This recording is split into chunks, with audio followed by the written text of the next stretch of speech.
ជំរាបសួរបងប្អូនអរគ្នាយ៉ាងនេះសូមពេញវីដេអូមួយចាស់ខាងឃើញខ្ញុំចេញវីដេអូយូរហើយនេះវាជិត3ឆ្នាំណាតាំងពីខ្ញុំឈឺខ្លាំងថ្ងៃទី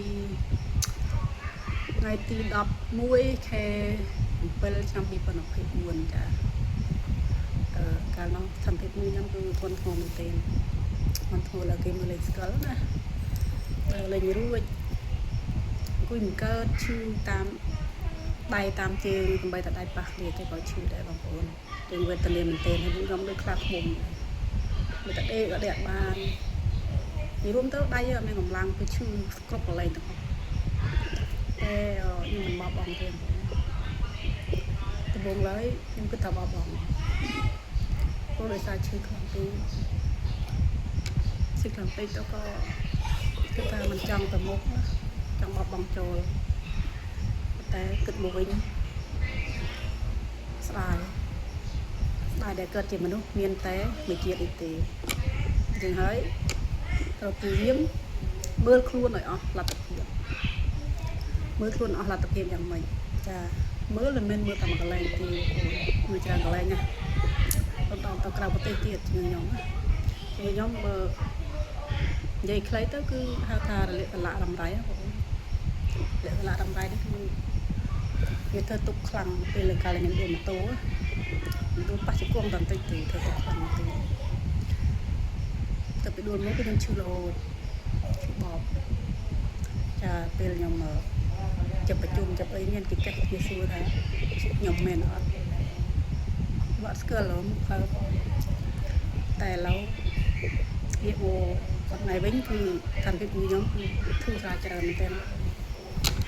ធូរស្រាលច្រើនដោយសារតែទី1យើងខ្លួនឯងអត់កំណត់ចិត្តខ្លួនឯងការទី2គឺមនុស្សជំនាញខ្លួនរួមទាំងមិត្តភ័ក្តិគ្រួសារចាយនិងមិត្តរួមការងារទាំងអស់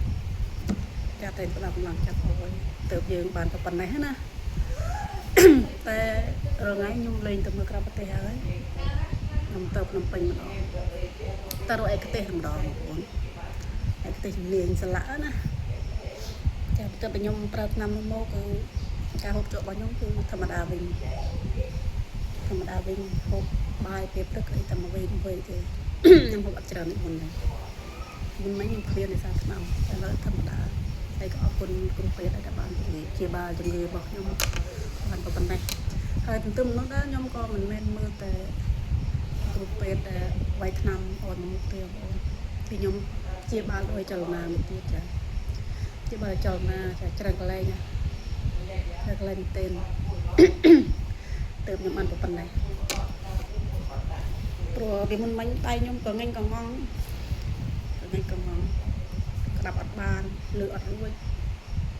ដើម្បីតែស្លាប់ព្រាកាន់ហូបបាយខ្ញុំកាន់ទៅតែបូកផ្សំជាមួយនឹងការប្រត់ថ្នាំហើយនឹងការព្យាបាលចលនាមិនមែនជាបាលតែម្ដងយើងធ្វើណាមិនមែនធ្វើម្ដងហើយលេងធ្វើថ្លៃទៅមិនរួចអត់ដឹងនោះទេចាថ្លៃប៉ុន្តែអ្វីដែលយើងបានមកវិញគឺយើងដើរបានស្រួលដេកបានស្រួលហើយធ្វើអ្វីបានចាលុយពិបាករកប៉ុន្តែសុខភាពយើងកាន់តែបាត់បង់ទៅហើយគឺមិនអាចដូចដើមវិញទេដូចខ្ញុំរងថ្ងៃក៏វាមិនជាដូចដើមទេប៉ុន្តែវានិយាយទៅវាបាន 80% ខ្ញុំ 80% ខ្ញុំបាន 80% ប៉ុណ្ណេះក៏ខ្ញុំមិនបបង់ទេបងខ្ញុំនៅតែបន្តព្យាបាលចលនាដដែលចាហើយទៅជួបគ្រូពេទ្យតាមការណាត់គ្រូពេទ្យនៅពេញកាត់ដបងខ្ញុំទៅឯកជននេះបងអត់ទៅរត់ទេតែខ្ញុំវាពិបាកពេកទៅខ្ញុំឈរយូរបានទៅដំបូង1ខែម្ដងពេលលើកទៅ1ខែដល់ចំនួន3ខែបន្ទាប់មកក៏ណាត់2ខែបានចំនួន2ដងលើកដល់3ខែហើយចំខែ6នេះខ្ញុំត្រូវឡើងទៅទៀតហើយចាហើយដំណើរជីវិតនេះគឺចត់ឈឺចាប់